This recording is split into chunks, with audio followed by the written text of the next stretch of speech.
In today's classical conversation, we've got a meet and greet with composer, pianist, and producer Eunike Tanzil. Eunike holds degrees from Berklee College of Music and the Juilliard School and is now very actively involved in the music scene in Los Angeles, California, in concert and film music alike. So, Unica graciously agreed to a conversation today. I was so struck by her serenade, which first came across in via Ray Chen's album Player One. That's a whole nother conversation you can listen to on the WGTE website. But since then, I've had the pleasure of familiarizing myself with her ever-growing catalog of works. So, Unica, let me tell you, I'm so thrilled we're able to find this time to chat and learn more about you, and thank you for being here. Yeah, thank you. Well, I'd love for us to get an overview of some of your recent releases. Let's start with your album Till Next Christmas. It seems like this one's pretty nostalgic for you. Totally. Even from the album cover, you can see it's a picture of 5-year-old me in front of a Christmas tree. And yeah, I had to ask my parents to scan the photo, because the label needs a high quality version of the picture. So it's basically four pieces and two of the same pieces, but in different arrangements. My original is called Till Next Christmas, and it's basically about the first time I spent Christmas without my family. Because every year I would always try to spend Christmas back home in Indonesia with my parents. But it was during COVID, and I got COVID, so I couldn't travel back then. I think it was 2 years ago. So that was the origin of how this piece was born. And so, yeah, on Spotify or other streaming platform, you can hear two versions of it, one solo piano and another one with strings. And for the other two, uh it's an arrangement of Merry Christmas, Mr. Lawrence by one of my favorite composers, Richie Sakamoto. I picked that piece because I've listened to it so many times at this point in my life.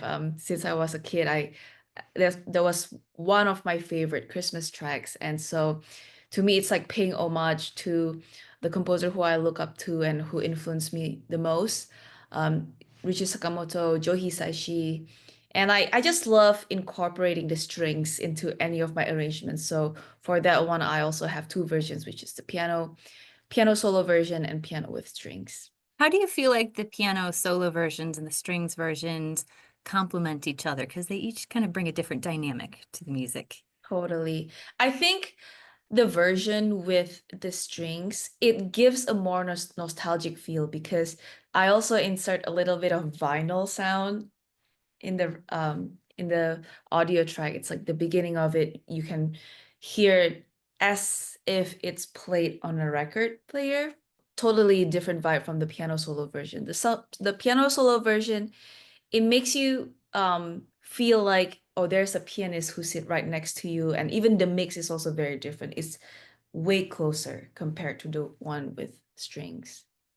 Did you have a record player at home when you were growing up? Not when I was growing up. My parents, yeah, they listen to a lot of music on CDs instead of record players.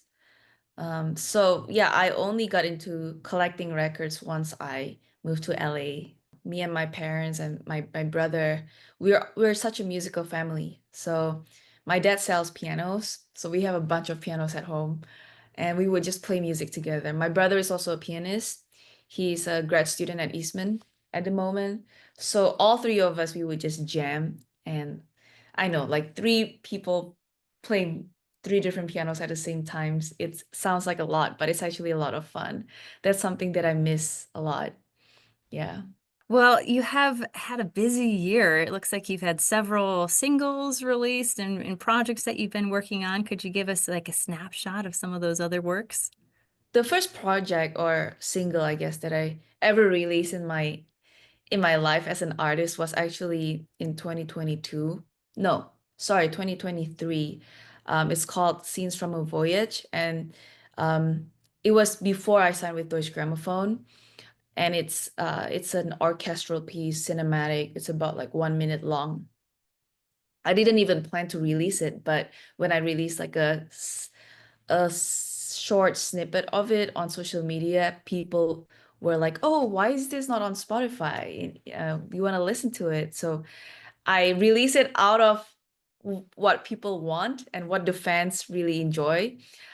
So that was my first ever release. And then in 2024, earlier this year, in April, I signed with Deutsche Grammophon as their artist and composer, most composer and also pianist. So the day I signed with them, that's also the day we released Luna, which is my second single, in two versions, piano solo and piano and cello. That piece is about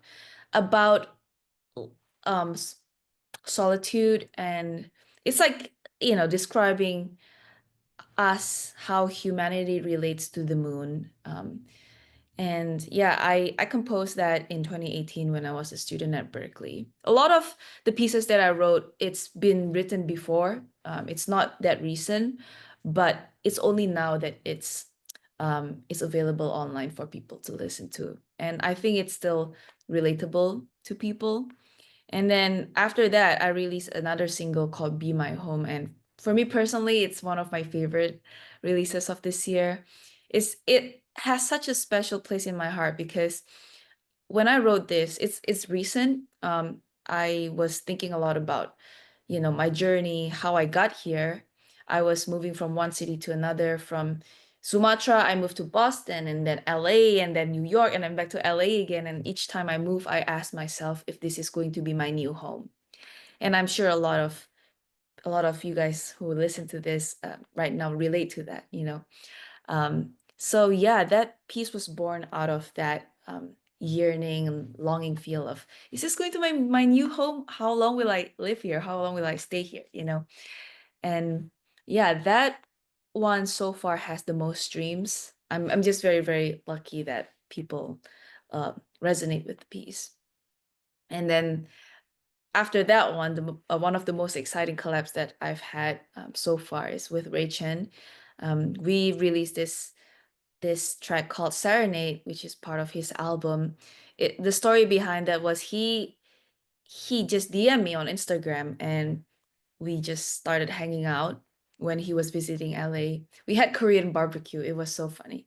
And then during that Korean barbecue meeting, he briefly mentioned that, oh, by the way, I'm working on my new album and who knows, maybe you want to contribute a track. And I was like, oh, maybe he's joking, right? This is our first time meeting each other. There's no way. Like, he's not even familiar with my music yet. But a month later, I got a call saying like, hey, are you able to compose something in a week? And I was like, you know what? Let me give it a shot. And collabing with Ray, it's one of the best collabs I've had so far because he is very attentive to detail. And even while writing this, he keep on kind of giving me notes along the way and emphasize a lot about the listener's experience because we're not writing a concerto. We're writing a piece that has a clear melody, that has a clear harmonic progression that people can play in their homes. And it doesn't have to be that complex. So having those in mind, I wrote Serenade and I'm so grateful that it's one of the most streams on the album so far. I feel like Serenade, it fit the album really nicely as well because that was a lot of video game, television, and film music. And I felt like you had this wonderful, like, cinematic feel to it. And this isn't your first time scoring for visual media, right? Yeah, I've been doing it since 2019. So, the reason I moved to the United States in the first place was because, or to LA specifically because of Hollywood, right? I want to be more involved in the film and TV world, and I never see myself signing with BG because for me it's just such a far reach dream. Like I never would have expected, one day I just received an email from their VP and interested in signing me. It's just such a surreal moment because I grew up listening to their artists like Yuja, Lang Lang. I mean, I'm a pianist, so I listen to a lot of the pianists in their roster. Yeah, and when Ray reached out to me, he told me that, the composers in this album is gonna be, Jung Jae from Squid Game, John Powell, and for me, it's like it's surreal because those are the people, the composers who I look up to the most, especially John Powell. I listened to How to Train Your Dragon probably like thousands of times at this point, and he is actually the reason why I want to pursue more in depth in this orchestral cinematic world. And Corn Gold too. Like I love that concerto so much. I'm not a violinist. Obviously, I studied violin for like 4 months before I gave up eventually, but it's definitely one of my favorite concertos of all time. Who would you say are some of the mentors or teachers or other musicians in your journey that have helped you get to where you are today? Yeah, I'm so fortunate to be mentored by composers whose music um I really resonate with. I think one of the biggest ones, his name is John Corigliano. He composed the music for Red Violin. He won Pulitzer, Grammy winning, and Oscars, all that. But I think one thing that stick with me is because he reminded me that, in the end of the day, you're an artist and don't let people tell you what to do in terms of your musical style because as a composer it's really hard, especially when you're doing media. There are expectations. It's so easy to be a cookie cutter music, right? Like when you're writing music for action, people already have like this expectation. Oh, it's going to be like synthy, it's going to have like a lot of beats. In the end of the day, we're our own composer, so we need to pay attention to like our own unique voice. That's what I learned the most from John Corigliano. And then I also am mentored by Pinar Toprak. She's the composer of Captain Marvel, and John Dabney, the composer of Passion of Christ, Garfield, Iron Man. So yeah, and Steph Economou. She's also one of my biggest mentors. She just recently won the Grammy Award for Best Video Game Music.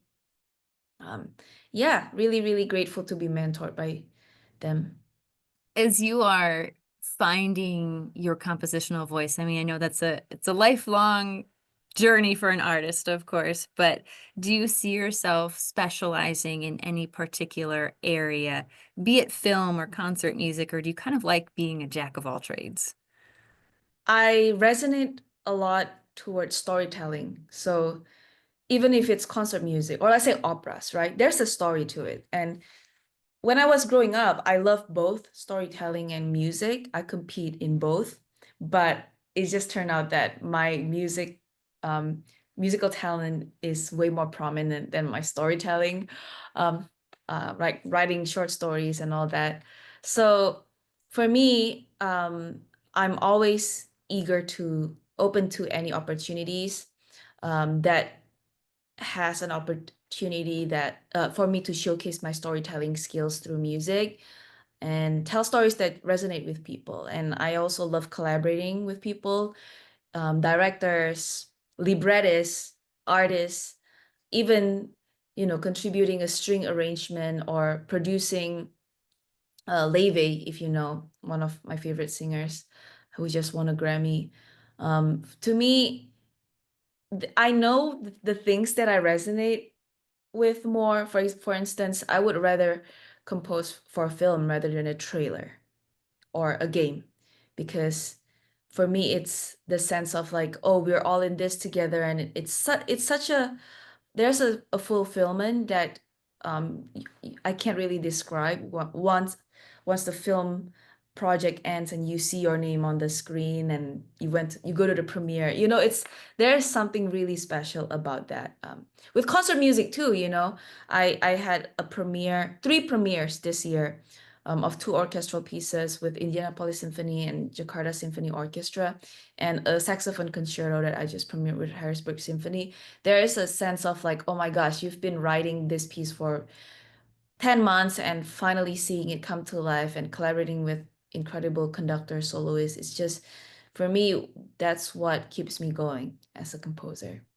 Another way that you've really connected with your listeners is through your social media presence, and you have a series called Hum Me a Melody. So, if I were to hum you a melody, what happens? I would go and create something out of it. The story behind that actually was I moved to LA last year and it was writer's strike. And everyone who moves from East Coast to West Coast, they know that it's not an easy move. So I thought to myself, since I'm already here, I'm not gonna wait for opportunities to come to me because everyone who I reached out to at that moment, they were saying, we wanted to give you work, we want to work with you, but there's just not enough film projects. So I was scrolling one day on TikTok and I saw this apartment tour guy. So this guy would walk around the streets of New York and ask random people, "Hey, could I please take a tour of your apartment? How much do you pay rent in New York?" I'm pretty sure some of you guys have seen those videos. So I took that concept and suddenly there's like a light bulb moment in my head. Like, why don't I do that but for music? So go to people, random people on the street in Central Park and just ask them to hum me a melody. And at that moment, I didn't expect anyone to watch it. It's just a fun little project for me. But then people really enjoy it, and that's kind of how I got in touch with directors and singers who want me to produce them. It's just, a new way to connect with audience and a new way to also reach out for opportunities. How do you like Los Angeles? How's it been since you moved there? I love the weather. I love the food. They have really authentic Indonesian restaurants here, which is really hard to find in New York. I love the people, and it's just a really great city to live in overall. Is there anything else that we haven't touched on that you would love to get the word out about or other comments? Yeah, if you guys have any questions after listening to this interview, you guys can just email me on my website or DM me on Instagram, and I usually check them.